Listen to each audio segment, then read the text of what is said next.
Warahmatullahi wabarakatuh. Jumpa lagi dengan saya di Abil Maiwa Channel.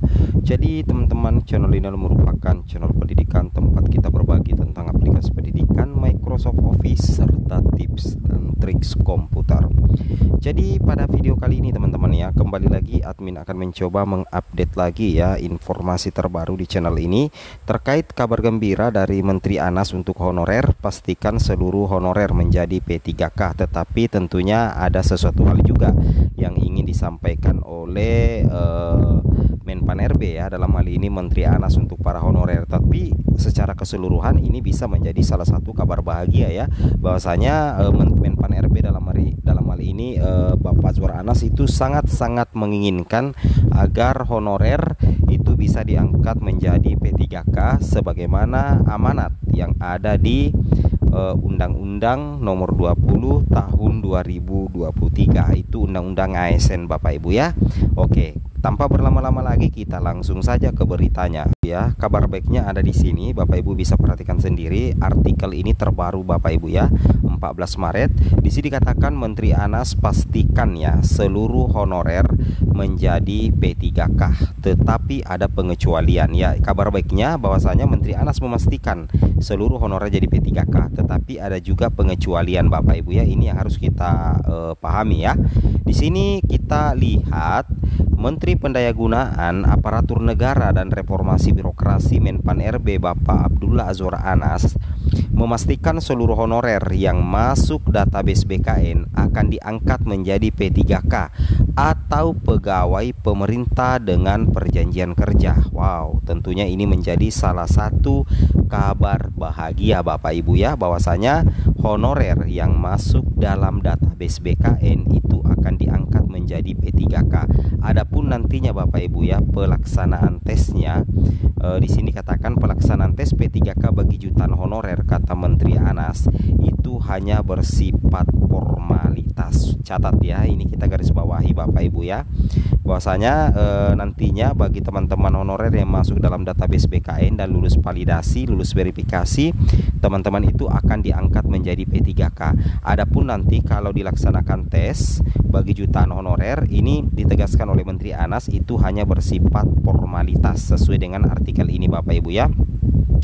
Yang mana kalau kita perhatikan di sini Bapak Ibu perlu pahami, diketahui bahwa pada seleksi P3K pada 2024 tersedia 1.605.694 formasi yang merupakan gabungan jatah formasi P3K instansi pusat dan daerah Bapak Ibu ya. Wow, tentunya ini menjadi kabar bahagia ya. Formasi P3K 2024 yang mencapai hampir 1,7 juta itu tersedia bagi honorer agar penataan non ASN bisa tuntas pada Desember 2024 sebagaimana amanat Undang-Undang Nomor 20 Tahun 2023 tentang ASN. Nah, jadi intinya di sini dikatakan bahwa sebanyak 1,7 juta honorer akan mendapatkan NIP P3K. Kalaupun dites itu hanya formalitas. Wow, kata Menteri Anas. Ini dikatakan oleh Menteri Anas dalam rapat kerja bersama Komisi 2 DPR RI di Senayan. Teman-teman bisa cek informasinya di kanal YouTube DPR RI Komisi 2 Bapak Ibu ya, di situ ada semua ya. Oke, ini sih mantap banget ya. Jadi ke garis bawahnya bahwasanya 1,7 juta honorer itu akan mendapatkan NIP P3K Bapak Ibu ya. Kalaupun dites itu hanya formalitas. Nah, oke. Meski demikian, Menteri Anas mengatakan bahwa honorer yang diangkat P3K hanya yang lulus verifikasi Bapak Ibu ya, hanya yang lulus verifikasi dan validasi alias audit yang dilakukan BKN bersama Badan Pengawas Keuangan dan Pembangunan BPKB. Logikanya seperti ini ya. Jadi ketika misalkan Bapak Ibu masuk di dalam database BKN, kemudian diverifikasi, kemudian divalidasi oleh BKN bersama BPKP, kemudian Bapak Ibu dinyatakan lulus verifikasi, maka Bapak Ibu akan diangkat menjadi P3K. Tapi sebaliknya, kalau misalkan Bapak Ibu masuk database BKN ya, kemudian diverifikasi dan divalidasi oleh BKN bersama BPKP, kemudian tidak lulus, nah tentunya nasib Bapak Ibu itu akan dikembalikan lagi kepada pemerintah teman-teman ya. Istilahnya dicarikan solusinya bagaimana. Di sini katakan mengenai pentingnya lolos audit sebagai syarat honorer jadi P3K juga dimasukkan dalam poin kesimpulan rapat yang diteken Ketua Komisi 2 DPR RI Ahmad Doli Kurnia Tanjung, Menpan RB Azwar Anas, dan PLT Kepala Badan Kepegawaian BKN Haryomo Dwi Putranto. Wow, jadi wajib teman-teman ya, teman-teman harus bisa lulus audit nantinya ya. Jadi satu langkah lagi, jadi dua langkah Bapak Ibu. Artinya masuk database BKN pendataan 2022, kemudian Bapak Ibu lolos verifikasi, itu posisi aman teman-teman ya. Jadi sekalipun nanti dites itu hanya bersifat formalitas. Tadi kan soal anggaran juga nih kan ya.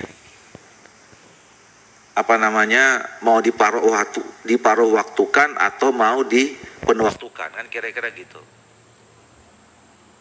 Dikasih deadline aja, nanti takutnya nanti jadi alasan terus ini, nanti nggak selesai-selesai.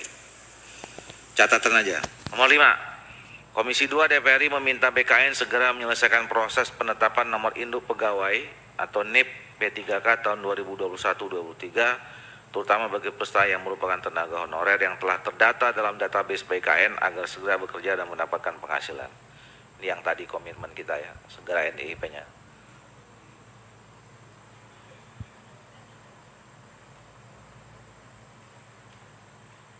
Ada komentar? Pimpinan, jadi kan kita sekarang verbal juga ya Pak Pimpinan ya. Jadi verbal itu memang kemarin ada beberapa yang sengaja, termasuk dapodik dan lain-lain. Makanya menjadi aneh, nanti tolong Pak Kepala nanti bisa disampaikan. Nah, terkait dengan data, saya kira kami tidak ada yang berbeda Pak Ketua. Data 2,3 juta harus diselesaikan. Basisnya adalah yang di BKN. Ini harus kita tuntaskan. Soal tes tadi Bapak sekalian, itu hanya formalitas. 100% mereka diterima.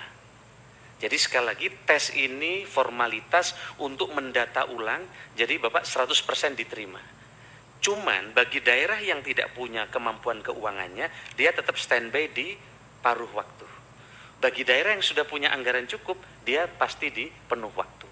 Jadi baik yang paruh waktu maupun penuh waktu 2,3 juta tadi pasti dapat NIP. Pasti dapat NIP.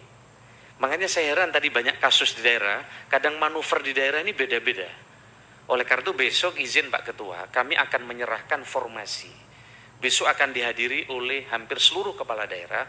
Mohon Pak Ketua bisa hadir, menyampaikan di forum itu besok siang.